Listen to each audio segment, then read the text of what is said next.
Well, good morning, everyone.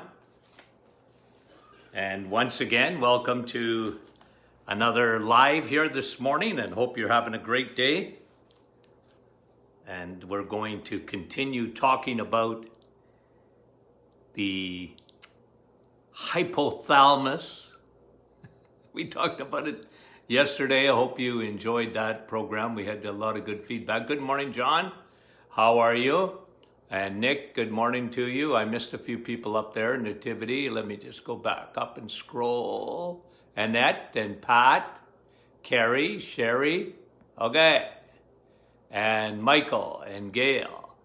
You guys are great. Thanks so much for coming on this morning. And I know I always miss quite a few in the morning, but I try and go back into the program and just say hello. Okay, so good morning to you, everyone. And somebody said something yesterday that I didn't say hello to them.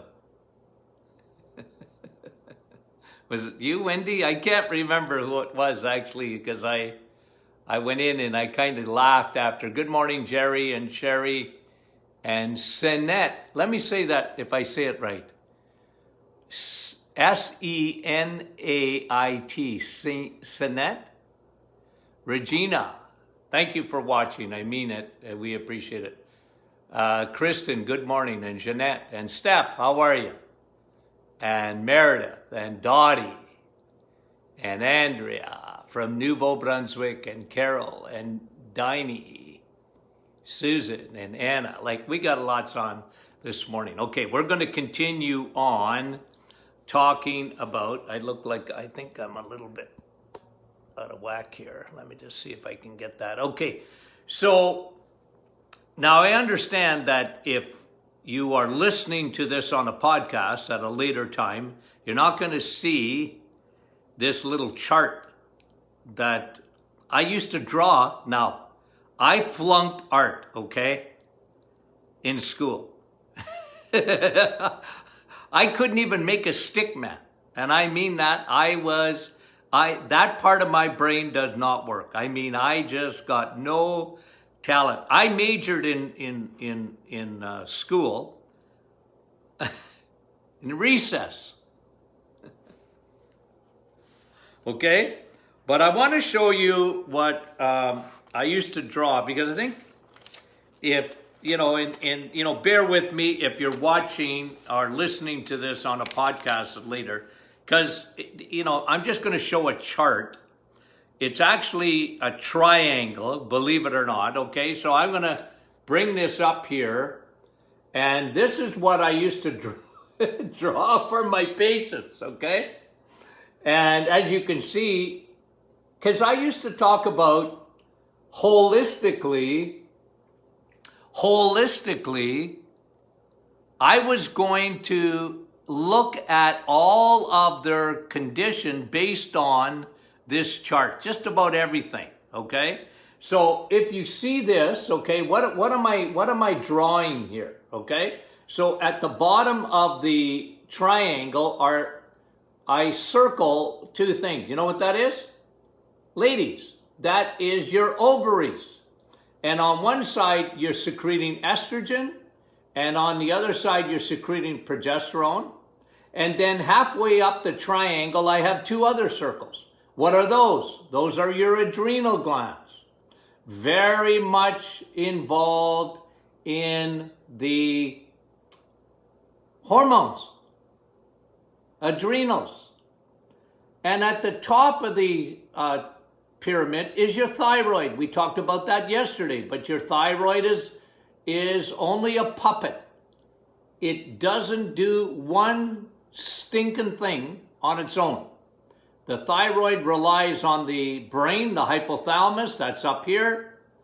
And just for the sake of trying to make it simplified, at the Martin Clinic, we used to look at all of this, okay? We looked at the ovaries, we looked at your adrenals, we looked at the thyroid, we understood where those hormones are coming from, the hypothalamus, and then right in the middle of the pyramid, I used to talk about this one here. And this actually is the key. We're going to talk about this morning. But the key to all of this is the middle of the pyramid where I drew a little circle, and that is your pancreas, guys. This is insulin. So obviously, and I would teach this to my patients in the office. I would show them that this is the key to getting everything going, is fixing your pancreas. Now there's other things, and we talked about balance, but let me get to it. Okay, so remember what we talked about yesterday. Yesterday we talked about a new study that came out.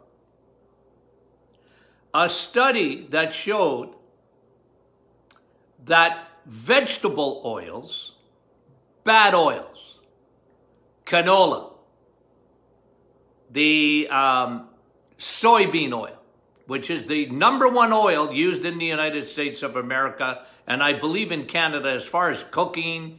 You know, when you go to a fast food restaurant, you go to McDonald's, you go to Wendy's, you go anywhere, you get anything that has been fried, it's been fried. What makes fried bad is not the frying. It's the oil they're using. It's the oil they're using. So when you fry something with butter and ghee, and, you know, some people, you know, I didn't get into detail yesterday, but I talked about, you know, using olive oil, and make sure it's a good olive oil, okay? Because people asked me that yesterday. Well, what kind of olive oil? Well, it should be cold pressed, extra virgin olive oil. And make sure it's, you know, you're going to pay more for having a good oil. But that oil, I'm big on olive oil. I love it because it reminds me of steak.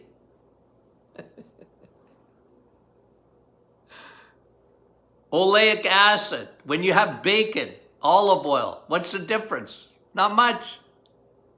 Everybody knows olive oil is good for you, right? Like, get, you know, 100 people on the street and they'll say, oh, olive oil is fantastic. Because olive oil, and that, it is good for you. I agree 100%. But, you know, it's got a good reputation. Unlike bacon and red meat, that's got a bad reputation. But it's got the same oil. Steak, the primary fat in steak is oleic acid. The other one is stearic acid. And they're both excellent for you. And oleic acid is olive oil. That's what makes olive oil so good for you. So anyway, I don't want to get sidetracked on that, but it bugs me when people talk about, oh, bacon. How could you eat bacon? Now, bacon's no good for you. Bacon's full of fat. But so is olive oil, is full of fat. And they're the same stinking oils. You see, one's got a bad reputation, the other one's got a good reputation. Why is that? I think there's some motives behind it.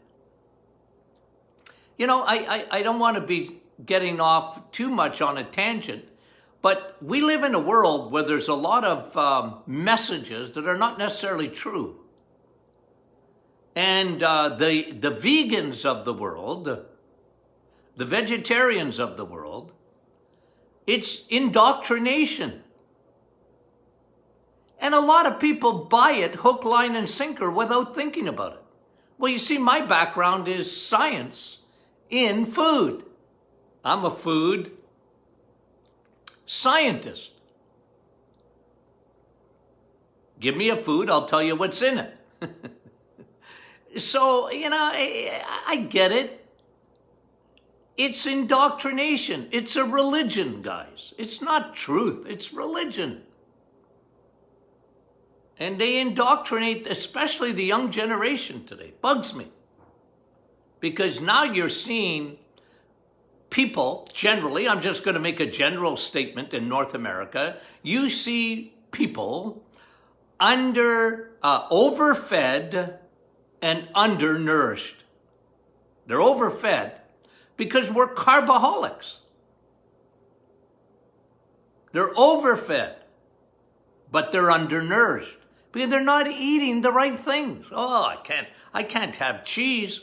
You know how many times a day I hear about cheese, how bad it is for you? Well, I said, where does that come from? Well, it must be bad. It's full of fat. Well, yeah, but fat's good for you. Fat don't make you fat. I was answering an online question yesterday that said, well, how could animal fat be any good for you? Surely that elevates your triglycerides. No, the only thing that elevates your triglycerides are carbohydrates, crappy carbs and sugars. That's science.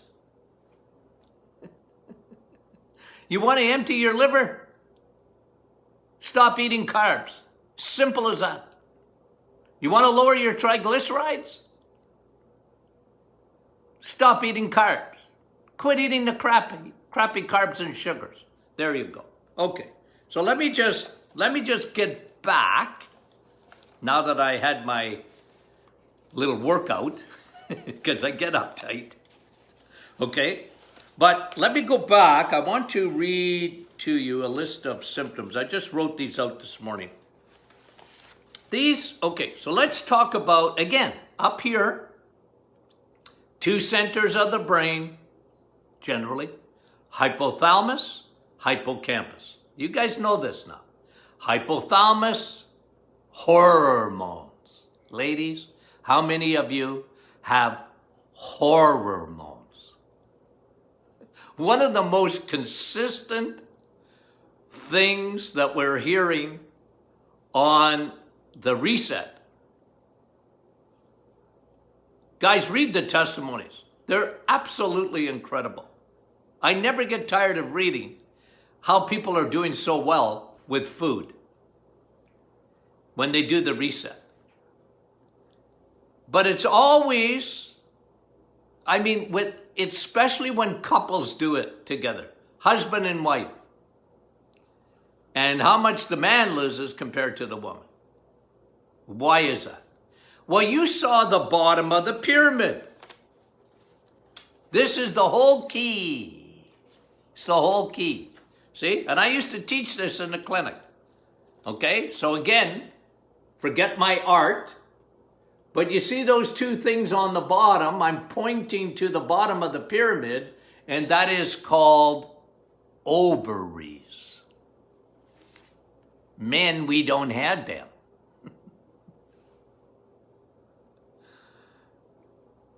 And it's complicated, because I'll tell you, there's nothing that'll throw that hypothalamus off like ovaries, estrogen, progesterone. Okay? That's what makes women very, very complicated when it comes to hormones, because you saw the bottom of the pyramid, and what happens, it's 10 to 1 compared to men.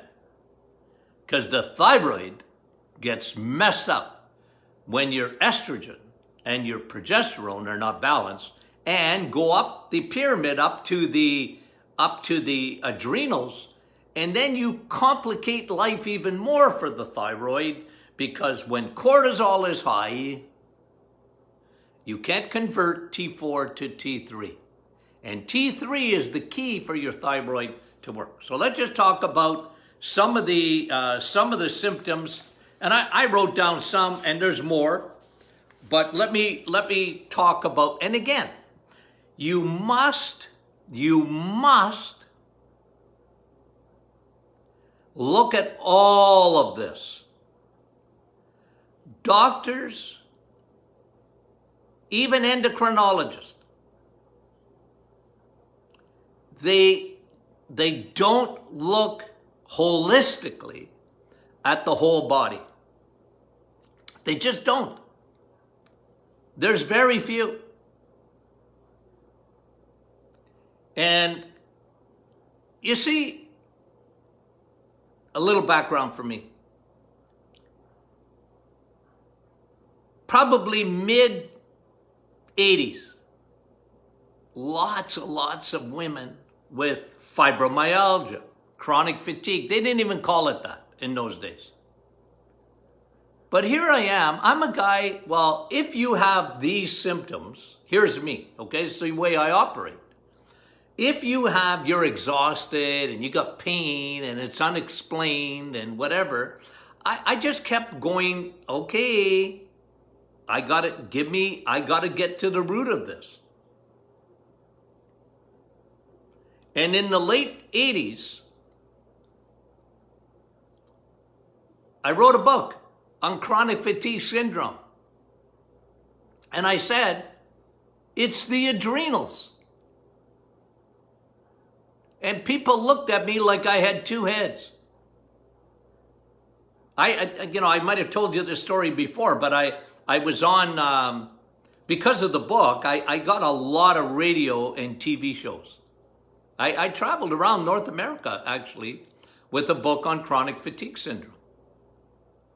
The Modern Woman's Curse, I called it. It's a long time ago that I wrote that book, but I got a lot of ink because it was very popular and the book became very popular, and I had a publicist, and that particular publicist put me on, you name the program. I was on Canada AM, I think 3 times. And the United States, I did this one program, and I'll never forget it because I did this program on national, what's NPR? Public radio. Okay? National Public Radio. And they were interviewing me, and then they interviewed, I didn't know this before the interview, but they were bringing on a specialist. I think he was an endocrinologist. I can't remember, internal specialist or whatever. And when I talked about chronic fatigue, and I gave some of the stories and some of the results I was getting and what I had come to conclude, he went ballistic on a radio show. Like he started, and it got a little bit personal. He like, you're a quack, man. This is women. What did he say? Like it's all in their head, is really what he said. And you know what I called them? I pushed back a little bit, okay? After he had finished, I don't know how I kept my cool, but I did. I said, I didn't even remember his name, I think. I said, now, can I talk to, now that he's talked, and he really cut me down, I said, can I talk to Dr. Dinosaur? He didn't like that. I said, well, Dr. Dinosaur has a complete disrespect for women. They're not making this up. They're not making this up. And I used an example, okay, and again, I'm getting sidetracked a little bit. But I said, Dr. Dinosaur, I said, this happened right on national TV. I think it was on 60 Minutes or whatever. The last time this, you know what put, you guys might remember this name and you might not. Dr. Kevorkian, you remember that name out of Michigan? Who was an MD who believed in assisted suicide. And he actually, what got him into jail, or put him in jail, was the last one he ever did on assisted suicide was a woman who was suffering from chronic fatigue syndrome. Chronic fatigue syndrome. And he injected her right on national TV on 60 Minutes, and then they arrested him and put him in jail. But the point I was making is, well, she must have been pretty sick to want to end her life. And I use that as an example on that program. Anyways, that was a long story. But here are some of the symptoms. Now remember, try and keep in your mind this pyramid that I showed you. Keep it in mind because it's very, very important. You got to look at all of this. But here's some of the hidden symptoms. Like just, a lot of times they don't make any sense. Sleep, insomnia. It's a big factor. Not only of cortisol, but thyroid. I don't sleep. Nodules on the thyroid. People ask me about that all the time. Why did I even get them? Because your thyroid's not working properly. But your thyroid's a puppet. It can be a lot of other things like estrogen dominance. It could be cortisol. Could be leaky gut. Hair loss. Guys, I used to have a lot of hair, honestly. Look at my pictures. When I graduated, I had hair coming out. But for men to thin out their hair or whatever, it's actually normal, okay? But it's never normal for a woman. Your hair, the Bible says, is your glory. Ladies, if you have hair that's thinning out, or hair loss, that's horror-mones. It's not you. It's inside of you. It's not your fault. Joint pain and arthritis. How many people get joint pain? Fibromyalgia, muscle pain, unexplained pain. Very common. Hormonal. Skin conditions. Dry skin, itchy skin. Yeah, many people complain to me, I'm itchy. Hormones. It's your hypothalamus. It's reacting to that pyramid somewhere in there or all of it. When we talked about the metabolic storm, category 5, everything breaks down. Bone density loss, accelerated aging, acne, adult acne for women, brain fog, depression. We talked about that, and we'll get into a little bit of detail this morning on another one. GI issues. Now, you can have leaky gut. We talked about this, but leaky gut doesn't necessarily mean you got leaky gut. You got to have leaky skin, leaky gut, leaky brain, leaky gut, leaky lungs, leaky gut, a lot of things. And they might be symptoms away from the gut. And a lot of people think, oh, leaky gut. I don't have any digestive issues. Well, you can have leaky gut and not have digestive issues. You got a leaky bladder, you got digestive issues. You got leaky gut. A lot of times you got a candida or a fungal infection, and you don't even know it. You have yeast coming out the wazoo. And yeast affects women much more than it affects men. That's leaky gut. It's one of the reasons you get itchy skin. It's all part of the package of complication. Okay, now let me go to this, okay? Because yesterday we talked about the so-called vegetable oils, the seed oils, soybean. We focused in on two mainly, soybean and canola oils. Terrible stuff. Man-made. They don't come from nature. They come from man. And man does a lot of good things. Okay? Don't get me wrong. Man does a lot of good things, but they mess up a lot of things in nature because they think they're smarter than God. Anyway, but we talked about yesterday how seed oils, vegetable oils, affect the hypothalamus, and they can lead to depression, a lot of other symptoms, which I talked about, but to depression because they mess up the feel-good hormones in the brain. And then, I sort of mentioned it yesterday, but they also mess up your gut, the bacteria. And when you mess up that microbiome, you have more serotonin and dopamine in your gut than you have in your brain. You want to see why one of the reasons we see so much depression today? And you don't even want to get me started on this whole virus thing, and nobody's talking about the amount of suicides and the amount of depression and the tsunami that's coming. Anyway, I promised I wouldn't get my heart rate going this morning.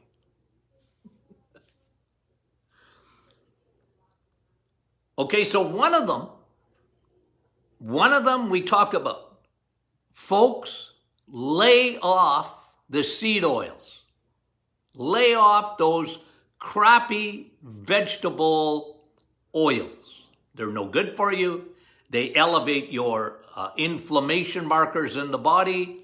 They work on your microbiome. They work on the hormones in your brain, the feel-good hormones in the brain. Now it's well established. And the thing that they do is they put up that omega-6 up to 30 times. Some people have 30 times more omega-6 than they have omega-3 because of their diet and the modern day diet today. Now, the second part of this, and this is another study, this is part 2 of the study on depression. Part 1 was the vegetable oils. Part 2 is, let me read it to you. The association of insulin resistance with depression. And I put a little bottom part to this headline. I said, if only we had a drug for depression. We do. It's called food. And if you look at that pyramid, okay, let me go to it again. I'll show it to you again. If you go to that pyramid and you concentrate, if you start, I always recommend people to start with, right in the middle of that pyramid, food. If you can get your insulin down, if you can fix insulin resistance, it is the best thing you can do to fix your ovaries, fix the adrenals, fix the thyroid. Because it changes insulin.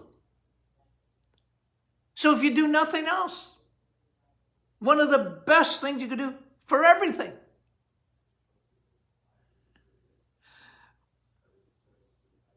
Even for the virus, you know me, I get so uptight. We have a vaccine. We have a vaccine. They're going to say at the top it'll be 50% effective. I didn't say I'm against it. All I'm saying is we already had a vaccine. It's called food. It's called food. The only people were getting sick, very old. The only people getting sick were people with high insulin and 2 low levels of vitamin D. Vitamin D is inexpensive. It should be 100%, in my opinion, mandatory. We got a virus, you better get vitamin D. And you need to lower your insulin. So all these symptoms that we're talking about, the hormonal storm that, ladies, you could write a book about. You could write a book about. Because Medicine has missed it. They've missed it. And medicine is still a man's world.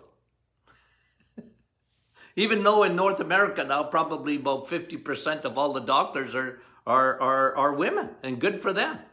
But a lot of women doctors, and God love them, they get so focused on the disease, they're not looking at the root cause of all of it.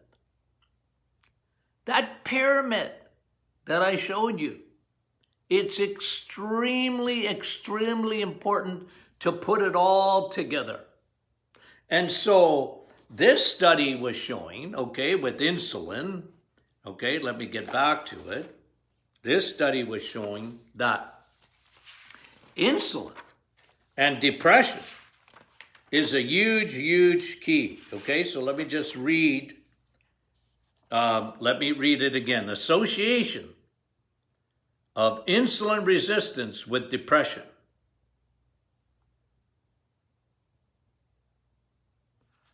Cut the carbs and you will cut your insulin down. You start at the middle of the pyramid, because one thing you can control is food. Can't control everything, but you can control what you put in that mouth every day. And I'm telling you, it's not easy. When you don't feel well, the last thing you want to do is you want to eat crappy carbs. They give you crappy fuel. But your body says, give me a fuel, give me a fuel, give me a fuel. I'm upside down, give me a fuel. And what most people do, instead of giving their body the right fuel, they give it the wrong fuel. If I was to bring you to the airport, your airport, or my airport, when they're filling up those jets, they're not using the same gas that you fill up your car with. They're not. It's very specific. It's a very, very high octane gas. And that's really what your body needs to start, to get you metabolically right. You need to start with food. You need to start with food. And again, coming back to depression. I remember go back into the 1970s. We were fortunate, we had some of the great minds, light years ahead of their time. The Shute brothers, they were cardiologists out of London, Ontario, lectured at our school, and they were light years ahead of what vitamin E. Of course, I talked about vitamin E as exercise, but they were talking about the other vitamin E and what it did for the heart. I remember, this is the 1970s. We had Linus Pauling,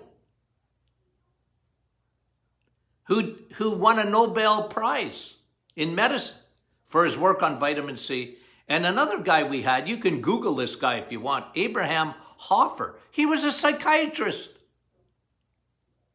He started the Orthomolecular Society. And he talked about what sugar did to the brain in the 1970s. Light years ahead of his time, was talking about the importance of getting kids off sugar. And he talked about depression. And he talked about ADD and AD. He was light years ahead of people. And he was a psychiatrist. You can imagine, they put him under the ringer, but he was a smart guy.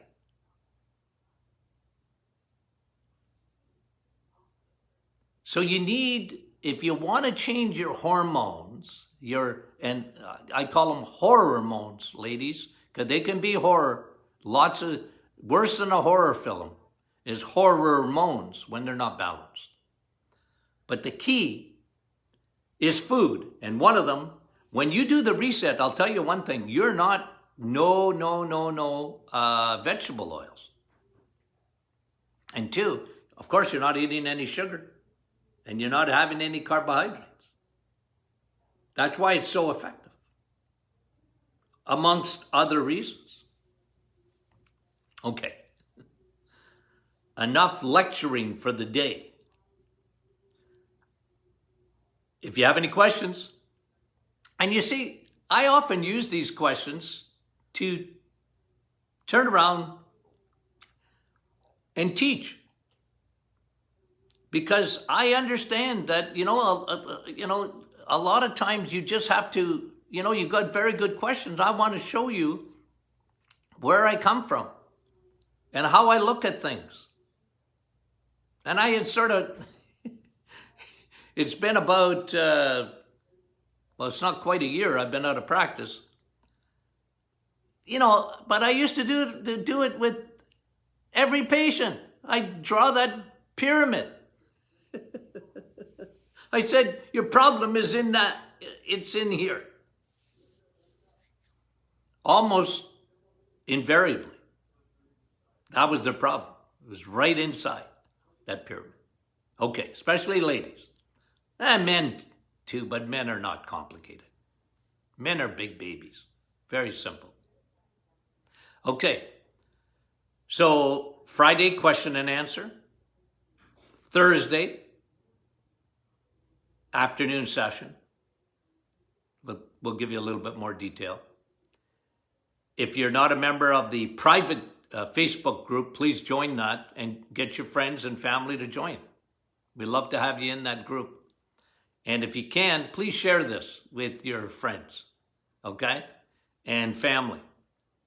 They'll know where you're coming from when they listen. You can tell your family too, they can get onto the podcast. All of these are turned into podcasts. Okay, great. Love you guys. We'll talk to you real soon. You have any questions, let us know. We're happy to answer them. Okay.